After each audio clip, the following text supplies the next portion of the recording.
Hi, and welcome to Ones and Tooze, FP's economics podcast. Every week we take a couple data points, use them to try to explain the world. I'm Cameron Abadi, FP's deputy editor, with you in Vienna, Austria. Joining us, as always, is FP's economics columnist, Adam Tooze, in New York. Hi, Adam. Hi, Cam.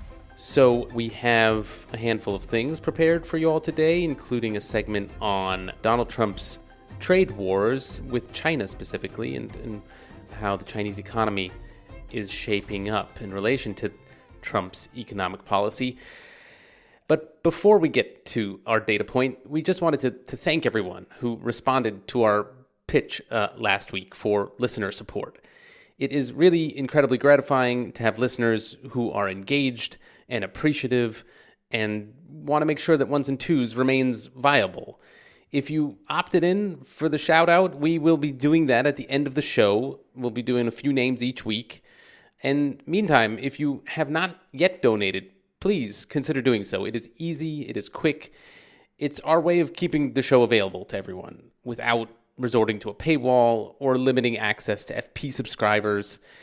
We really hate that idea of restricting our listenership, but that means we need your help. So, you'll find a link in the show notes that will take you directly to the support page, and we'll thank you right here on the air if you want. Anyway, let's get back to the show. Yeah, as I mentioned, we have a segment on China and Trump, but first, as we've been doing in recent weeks, we wanted to talk about a couple things that have more recently come up in the news. The first question I have, relates to something that's so much in the news that we don't even have the precise news at hand, namely the new tariff rates set for Donald Trump's Liberation Day, so-called. Those will be announced on April 2nd, a bit later on April 2nd than we're recording. But I wanted to ask Adam about the process by which these tariffs are getting set, because it really all traces back to Trump himself, as a presidential candidate, announcing that this would be his administration's policy, and really getting into the details of it in terms of even precise rates on countries around the world that he intended to impose. And even now, in the run-up to the announcement of what those rates would be, all the news reports were about how Trump was the one apparently making the decision on these exact rates and who they would apply to. And, that seems to me a very technical thing for the president, and especially someone without economics background, to be involved in. And I'm curious how we should think about, the technical nature of trade policy as it relates to this policy. I mean, it got me thinking about how, one reads in history books about, monarchs or political leaders determining specific military tactics on the battlefield, and then that oftentimes was, I guess, not a wise way to go about pursuing technical policies of that kind. Yeah, maybe I can start just by adding my thanks to Cam's appreciation of the support we've received from our listeners. Folks, it's really generous of you and much appreciated, and very much in the spirit of what we're doing here. Thank you for throwing some dollars in the tin. It's really, really much appreciated. And I hope that we go on giving you, good listening and valuable and useful content going forward. On which point, with regard to Trump and tariffs, it is insane. I mean, I'm watching the live feed from the FT, and no one appears to know when this announcement will be made, because I think otherwise we would have a timeline. We don't know when that's going to be. If this was a Fed meeting or something like that, or the release of some important piece of economic data, we would be ticking towards 8:30 in the morning or early afternoon for a press conference. We simply, I don't think at this point, even know when it's coming. And interviewed on the relevant, news stations last week, very, close advisors of the president were saying things like, I can't really give you any forward guidance on how this is going to go. I don't know. All I know is the president is talking to smart people, and so I'm sure he'll make the right decision. I mean, sycophantic stuff like that. So I do think, Cam, that analogy to a kind of early modern mode of governance is the appropriate one. In terms of battlefields, the last major moments at which monarchs were present in a significant way on the battlefield is 19th century, mid 19th century, and at that point they weren't really in control. General staffs were by the 1860s, 1870s. So this is an anachronism. This is a crazy. We shouldn't put lipstick on a pig here. This is a total mess. It's haphazard. It's crazy. It's unlike any tariff policy making that we've ever seen before. Your focus on technicality is an important one, because very early on in the history of American tariff making in the modern period, so in the late 19th to the early 20th centuries, creating the so-called scientific tariff was actually something that American politics set about doing, which was a deliberate process of expert estimation. It was also, of course, a mode of log rolling where interests would get behind their particular proposal. It's never just clean science. But in this case, it just seems to be that the capricious whim of a increasingly aged and opinionated old dude. So that's where we're at. I don't think we should. I think we're misleading people if we present it as a more rational process. That there are some reasonably smart people around him who could subsequently rationalize, sure, but I think we've lost any illusion that they're in control at this point. Yeah, I mean, it's important to emphasize this is not how policy normally gets made, right? I mean, that you would normally have, I guess, policy experts maybe offering their own autonomously, kind of devised proposals, maybe funneling it up the chain.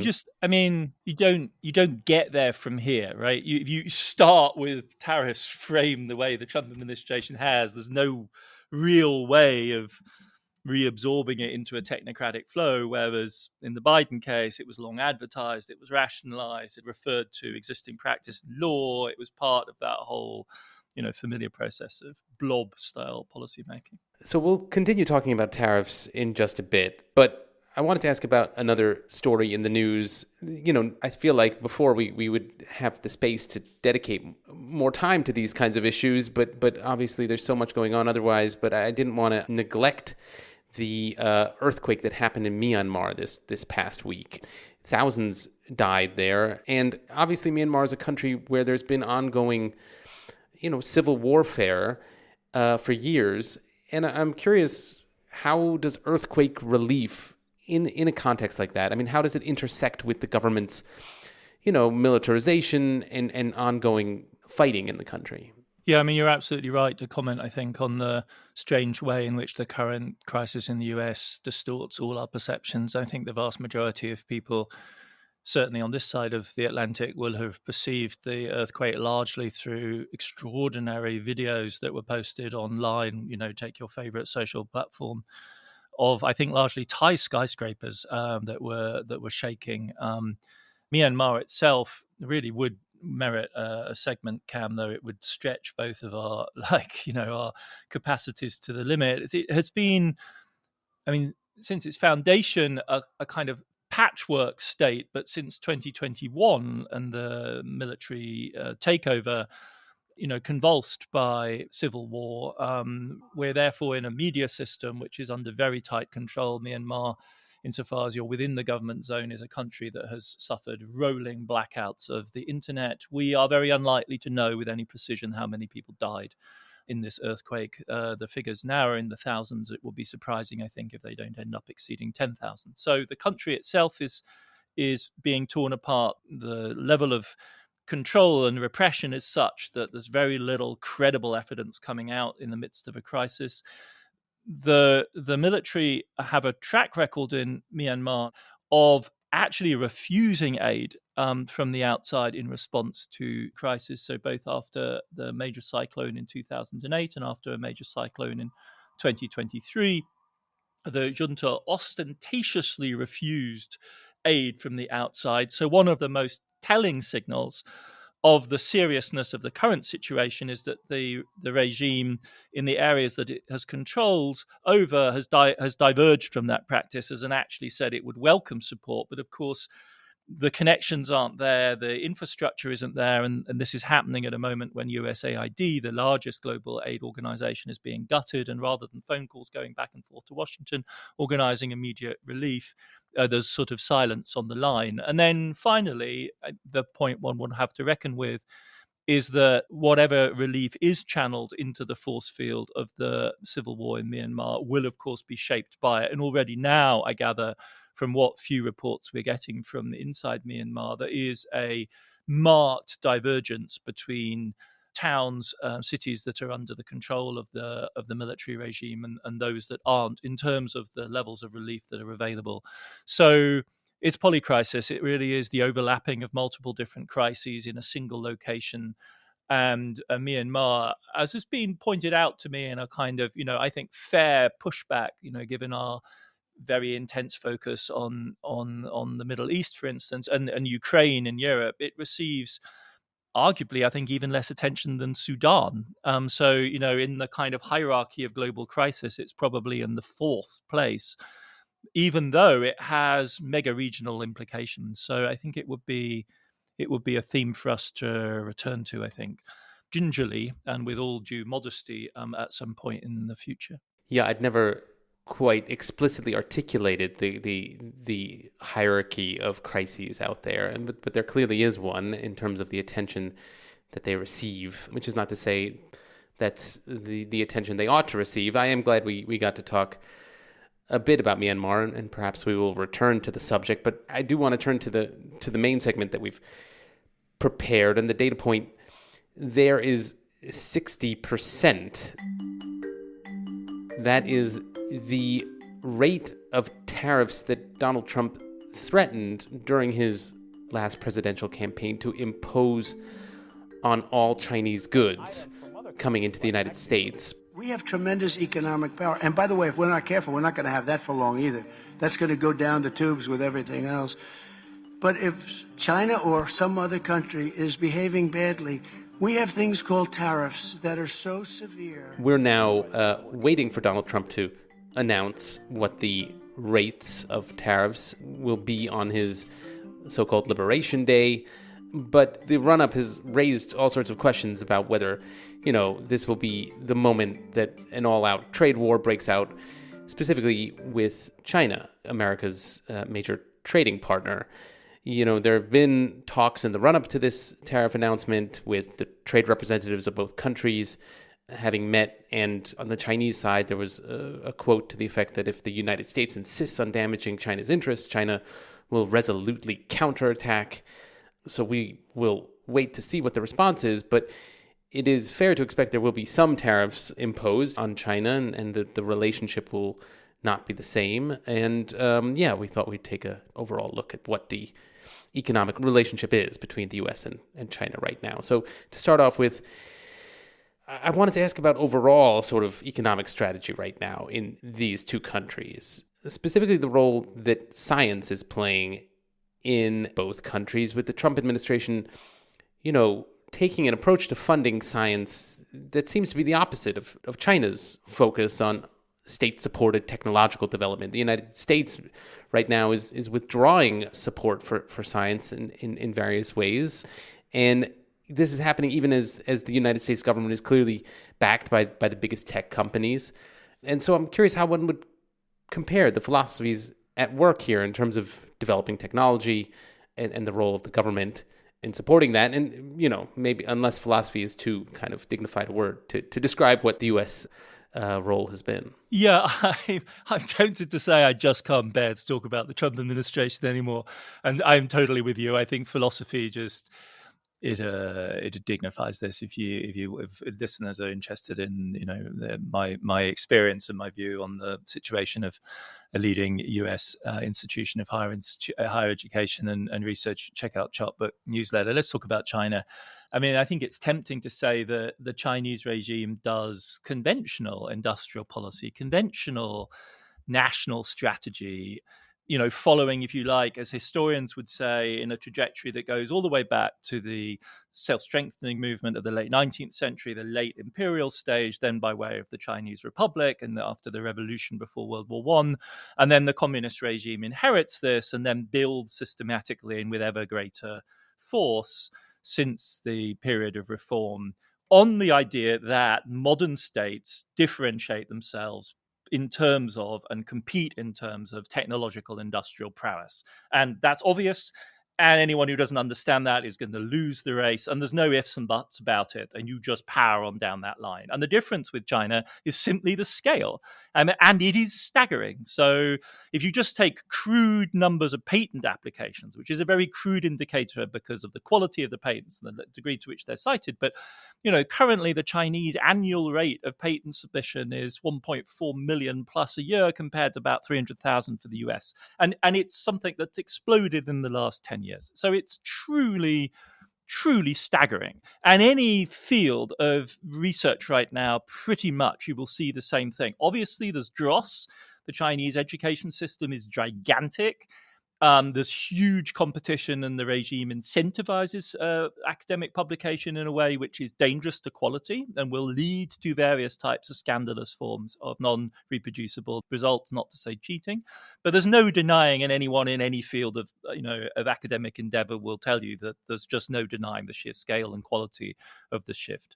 But I think it's a little bit more interesting than that, because I think there's reason to think that in the same way as there are kind of powerful endogenous reasons why the Republican Party in the United States has gone from being the mainstream supporter of big science, which it was under Eisenhower in the 50s and still was through to the Reagan neoliberal period, there's endogenous reasons for why that's happened. Conversely, in the Chinese case, there are very powerful reasons why the CCP has become a centrally technocratic in its self-understanding.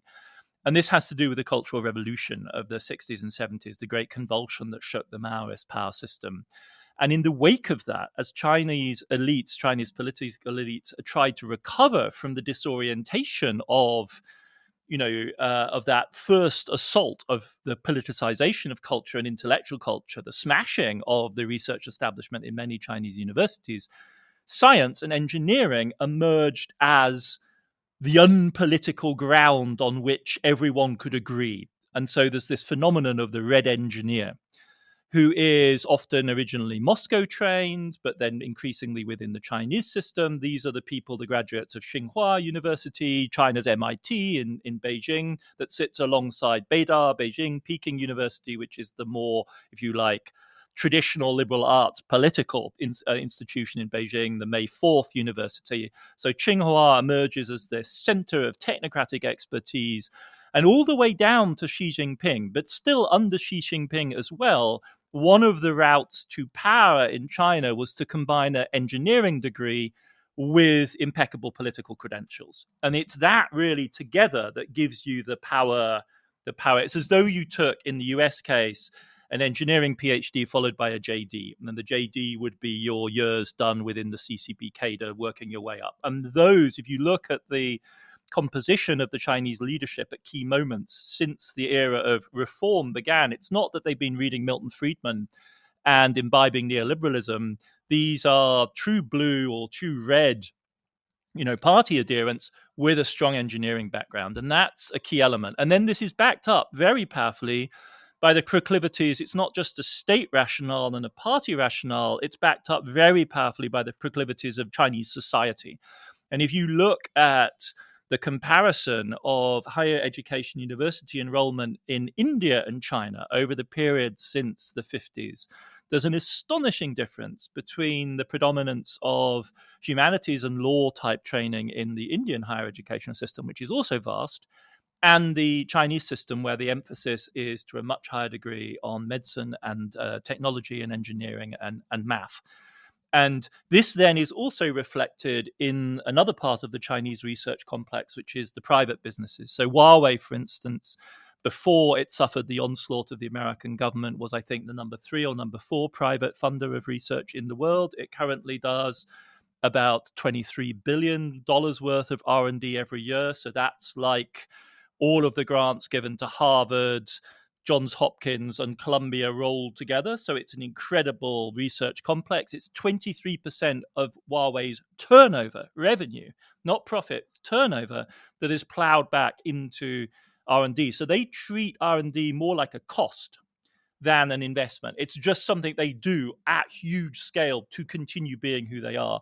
And so when you put those three things together, conventional national power policy, the internal logic of the party, and the drive within and the thrust within Chinese society at large, it's a very, very potent combination. And any university in the United States or anywhere else in the world can sing you a song of this, because by my latest estimation, 20% plus of the students on campus in Columbia are Chinese. If you add in the Asian American component, you're at more like 25%. And of the Chinese nationals registered with the immigration authorities, half are in the engineering school. And that's before you even get to the other bits of STEM. So the US science complex is itself benefiting from the spillover effects of this incredible drive by China. And that's what we then see in industrial policy, right? This isn't just an effect of coercion or limitless resources. It's also the brilliance of literally hundreds of thousands, millions of Chinese engineering minds being turned to lots of really hard problems. So I want to turn to the state of the Chinese economy right now. I mean, in the run-up to this moment, or in the years prior to this moment, there was much talk about China's economy slowing down. But from what I can tell, the most recent indicators in the last few months are that Chinese economy is actually picking up. So what exactly is fueling China's economic recovery right now, if that's what's happening? I think there's three ways of looking at this, and they're all, familiar kind of tropes from macroeconomics. One is that in a business cycle, a thing to look for is the moment when things stop getting worse. And by itself, that second order effect, so they don't need to get better, they just need to stop getting worse, generates, you find the bottom, if you like. And as soon as you find the bottom, this unleashes a series of decisions like, well, maybe I actually do need to renovate this apartment. Whilst property prices are crashing, it makes no sense to sink good money in a bad investment. Once property prices are stabilizing at their new low levels, all of a sudden a bunch of decisions become reasonable that over the preceding period from 2020-21 onwards were just dangerous to make. And China, in certain areas, hit bottom. And this was especially the case in the richer, more affluent real estate markets, where there has been a substantial turnaround. China is gigantic, 1.4 billion people. It has dozens of huge cities, bigger than most cities in the United States. And some of those are returning hotspots of property development and property prices. Large parts of the country are still stuck, but it's those new centers of growth which are driving things forward. So that's the second element of the story, which is, first of all, things stop getting worse, which by itself changes the incentives. And the second element is that we saw a shift in China's development path. And you can see this in the investment figures. It's not merely propaganda to talk about new quality productive forces. We're seeing it in the trade figures as well, which is that the Chinese industrial and economic growth that shaped the last 2 decades was in some ways just the first stage. And quite contrary to Western imaginings that it was ultimately us and our demand that was driving this, the principal demand was actually China's domestic urbanization that was driving this. 500 million people moved to the cities. Cities were massively transformed. That's what generated the growth. What we are now beginning to see is the shift of China towards the manufacturing sector. And in sector after sector, motor vehicles is simply the most dramatic one. China's manufacturing sector is taking over. Now, this is promising in terms of GDP growth. It poses a whole bunch of really interesting problems, which you and I should return to at a future point, which is the China shock that China itself is experiencing. In other words, these aren't necessarily high employment sectors, and an awful lot of Chinese firms are shifting production to lower cost areas, which aren't in China, but could be in Vietnam, or could even be further afield in Southeast Asia, if those places also enjoy access to American markets. And meanwhile, I think the third thing to think about here is whether China is really out of the woods yet. And with regard to this, the most worrying symptom is certainly that there seems to be continuing and ongoing deflation in many Chinese markets. That means falling prices. And if that were to propagate and to amplify, it would invalidate the first point, namely that things have stopped getting worse. Because a generalized deflation would be the next stage of a chronic contraction, which would really be a bad sign. And that is something to watch and to keep watching. But yes, it definitely does seem as though the first shock, the first wind down, the first contraction has to a degree ended. We're going to take a quick break right here, but we'll be back in a second to continue talking about the U.S.-China economic relationship.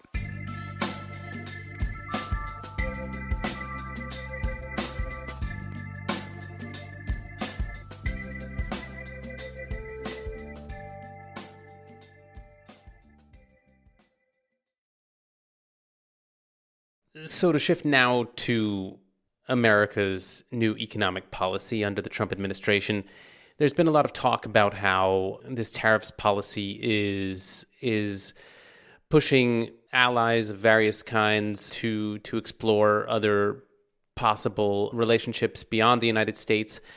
You know, Europe is often mentioned in that context, but I wanted to ask specifically about what's happening in Asia, where China and South Korea and Japan have together announced an intention to jointly respond to U.S. tariffs.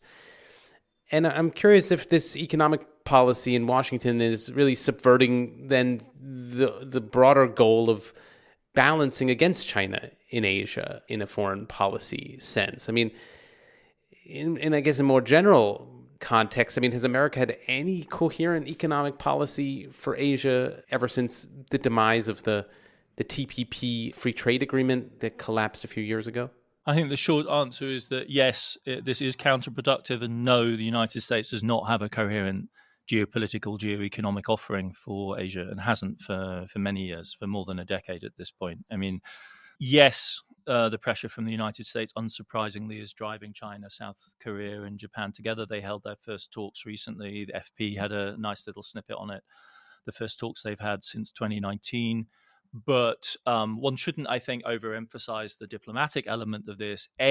Just look at the economic data, and what you'll discover is that the world economy doesn't actually revolve around the United States in most dimensions, certainly not with regard to physical trade and industrial production. It doesn't. America has a big trade deficit, which sucks in a lot of goods, and it's crucial to the dollar system's finances. But in terms of the flow of commodities and trade, Asia is the hub of this and has been for 15 years at least, since China's growth really took on huge scale. And so that goes on. It takes diplomatic form, it takes institutional form, and with the decision taken by Trump, but I think Hillary Clinton, if she'd been elected president, would also have made this decision. America's decision that there simply wasn't a domestic coalition available from the 2010s onwards. And so the stages of incoherence are essentially that you start with the vision TPP, which there isn't congressional backing for. It falls to Trump to abandon it. Then the Biden people come along and propose what is a coherent vision, but can't back it with resource. And now we're just back to full-on incoherence under Trump, with just a kind of bludgeoning trade policy, which doesn't seem to be coordinated with anything. The denouement of this sorry story is that Asia got on with doing the son of TPP, which was this mouthful. It's the CPTPP, which is Comprehensive and Progressive Agreement for Trans-Pacific Partnership. So they nested the TPP within a comprehensive and progressive, offspring. And as that was originally conceived, it was conceived, certainly by the time the Americans got their hands on it, as a China containment policy. And now the latest question that Beijing is pushing is, hey, could we join? It's unlikely, I think, they're going to make much progress on this, because the South Koreans and the Japanese can see the Taiwanese problem coming, and the Taiwanese have preemptively also applied. So they've created this problem, and so everyone will shrink back from that. But the balance, if you like, of the historical direction of movement is not any longer towards a coherent American strategy of containment, but an AWOL, out of whack America that basically leaves a vacuum into which China then muscles in this new stage of its economic development, which is both threatening on the one hand because of its move into manufacturing, and on the other hand opens a whole new array of opportunities, because China will simply get richer and richer and richer, and ultimately that's what provides the markets for more and more sophisticated exports from the rest of the region. At least that would be the modified liberal fantasy of how this goes. So I want to get to Taiwan in a second, but first I wanted to, I guess, ask about the U.S.-China relationship from the U.S. side. I mean, when there's talk of a trade war, it's always the U.S. agricultural sector that's said to be likely to suffer the most in the U.S. context. I mean, so what exactly explains this deep link between American farms and China?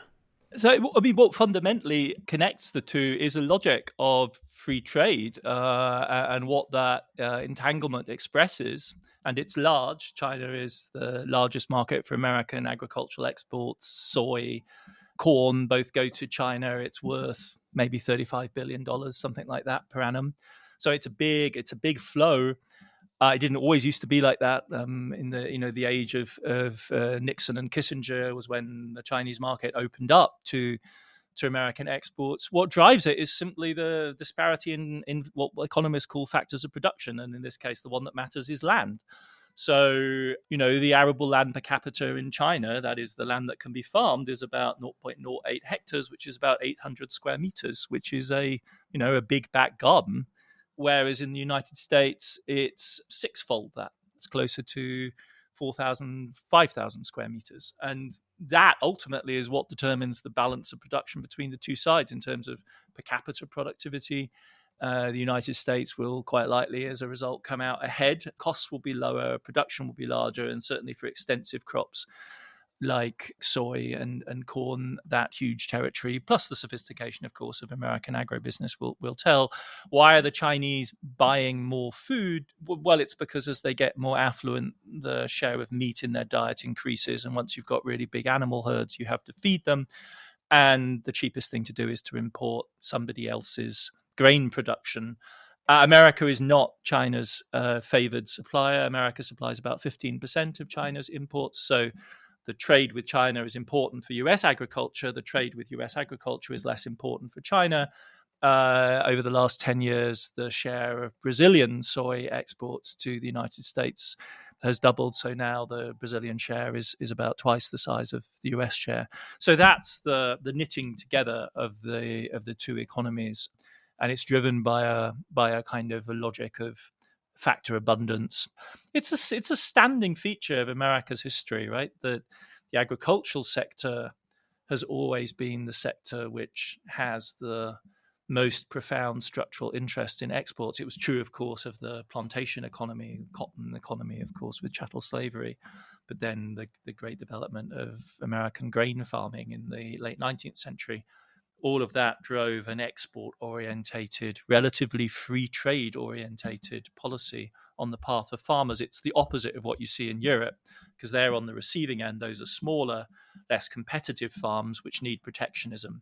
Of course, American farmers like protectionism too, but very often that takes the form of further support for their exports. I guess to end this conversation, as I mentioned, I wanted to ask about Taiwan. As far as measuring these things go, it does seem like the risk of fighting over Taiwan seem to be rising.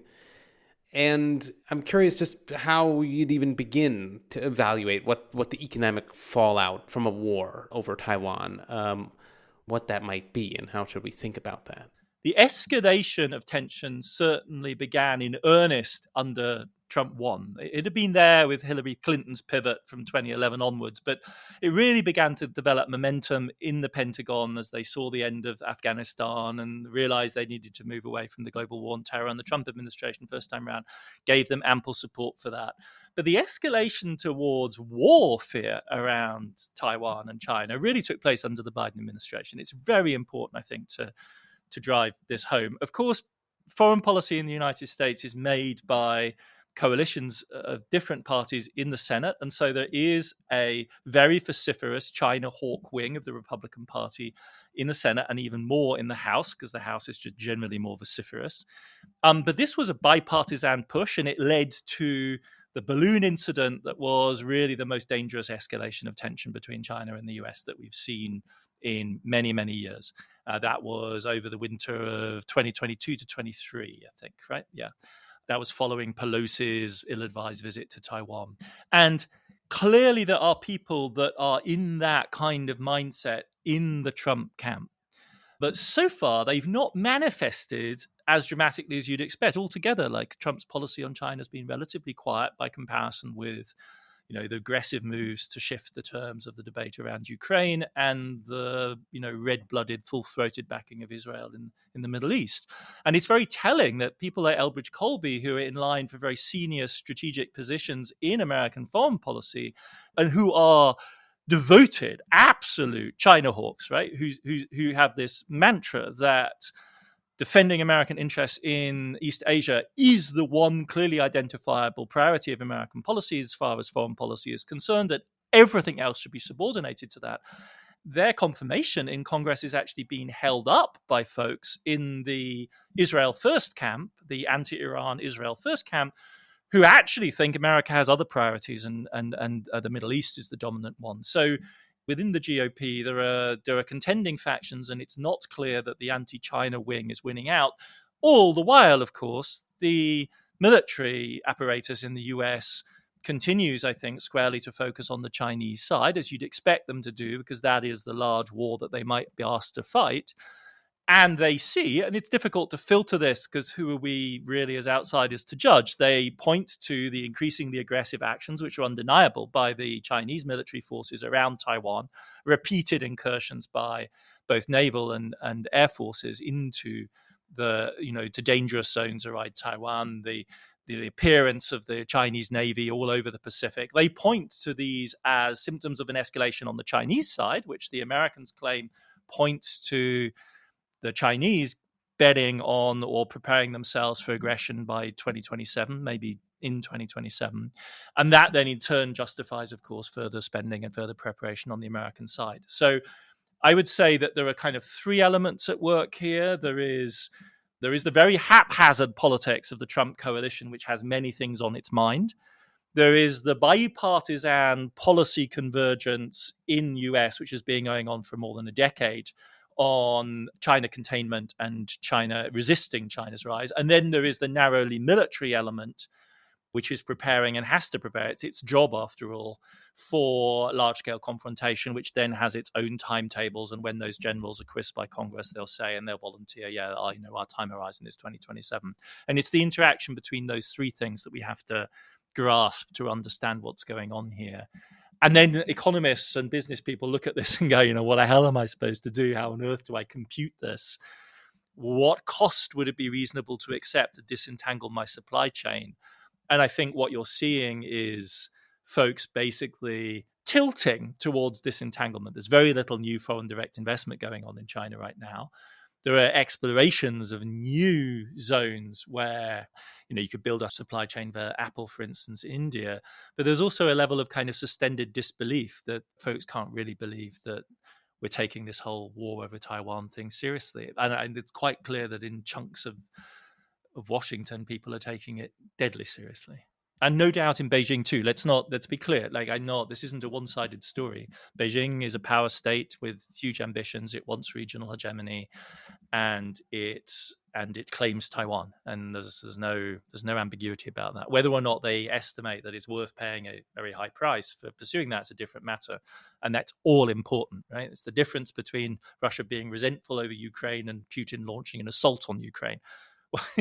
Those are two different calculations. They're related to each other, but they're different, and the same is true on the Chinese side. Yeah, well, clearly tensions increase as a result of these increase in tariffs. So we'll see whether a trade war has any bearing on actual war. But this conversation should end for now. We will be back next week, as always, with another data point. Ones and Tooze is written and edited by Adam and me, and it is produced by Claudia Tatey.